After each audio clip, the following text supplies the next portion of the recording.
বুদ্ধদেব ভট্টাচার্য বলেছিলেন, দাঙ্গা করতে আসলে মাথা গুড়িয়ে দেওয়া হবে। আজকে দাঁড়িয়ে আমাদের এই শপথ নিতে হবে, এই বাংলার এখানে দাঁড়িয়ে ধর্ষক হোক, খুনি হোক, দুর্নীতিবাজ হোক আর দাঙ্গাবাজ হোক, তাদের স্থান থাকবে না। এই হুগলির রিসরায় গতবারে রামনবমীর মিছিলে হাওড়ার শিবপুরে, খুব দূরে এখান থেকে নয়, দাঙ্গা হয়েছিল। আর মমতা বলেছিলেন পুলিশ একটু সময় দিয়েছিল দাঙ্গা করার, কারণ ওটা নাগপুরের হেডকোয়ার্টারের নির্দেশ ছিল। 2026-এর বিধানসভা নির্বাচনের আগে আবার ঈদ আছে, এই রমজান আছে, তারপরে ঈদ, তার এক সপ্তাহের মধ্যে রামনবমী। মোদী সরকার আর তৃণমূলের সরকার আর তার পুলিশের উপর ভরসা করলে হবে না।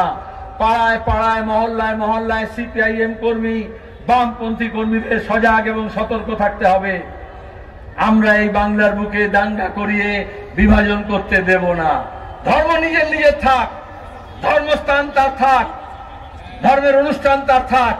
ওরা যদি মুখ্যমন্ত্রী প্রধানমন্ত্রী দখল করেন আর ধর্মকে ব্যবহার করে যদি রাজনীতি করেন, বাংলাদেশ তার উদাহরণ।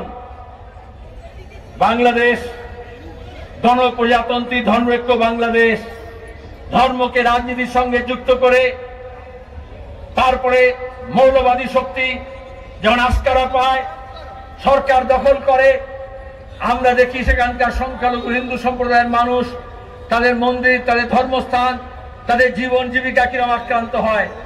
ওখানে যেভাবে কমিউনিস্ট, যেভাবে সমাজতন্ত্রী, যেভাবে আওয়ামী লীগ, যেভাবে ব্লগার্স, ইন্ডিপেন্ডেন্ট, তারা আজকে আক্রান্ত হচ্ছে। আমাদের এখানে যেরকম লঙ্কেশ, গৌরী লঙ্কেশ, কালমুর্গি, পানসারে, গোবিন্দ পানসারে আক্রান্ত হয়েছিল, ভীমা কোরেগাঁওতে তপশিলি জাতির মানুষ যেভাবে আক্রান্ত হয়েছিল, আসামে প্রতিদিন সংখ্যালঘু যেভাবে আক্রান্ত হচ্ছে, উত্তরপ্রদেশ, হরিয়ানায়, দিল্লিতে যেভাবে বিলডোজার পলিটিক্স হচ্ছে, দুর্বল সংখ্যালঘুকে সবসময় আধিপত্যকামী, আধিপত্যবাদীরা তারা নিজের দখলদারির জন্য এইভাবে ফাসিস্ট কায়দায় হামলা করে। আজকে আমাদের দেশে ওই নয়া ফাঁসিবাদী, ওদের সমস্ত চরিত্র ফুটে উঠছে।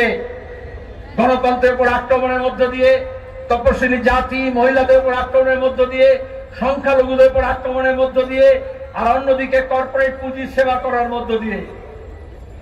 এর বিরুদ্ধে আমাদের লড়াই। বাংলাদেশে লাল ঝান্ডার মানুষ যে যেখানে আছেন, আজকে সেখানকার গণতন্ত্রের জন্য, ওখানকার ধর্মৈক্যতার জন্য, ওখানকার শান্তির জন্য, ওখানকার দেশের স্থায়িত্বের জন্য, গণপ্রজাতন্ত্রী চরিত্রের জন্য এবং সংখ্যালঘুদের নিরাপত্তার জন্য লড়ছেন। আমরা গর্বিত, আমাদের সংহতি তাদের প্রতি আছে। আর এখানে দাঁড়িয়ে ওখানে যেরকম সাংঘাতিকবাদ, এখানে যারা সাংঘাতিকবাদ, তারা ওইভাবে ওখানে মুসলমানের নামে তো এখানে হিন্দুর নামে মানুষকে খাপানোর চেষ্টা করছে। তার বিরুদ্ধে আমাদের লড়াই, সে লড়াই লড়তে হবে।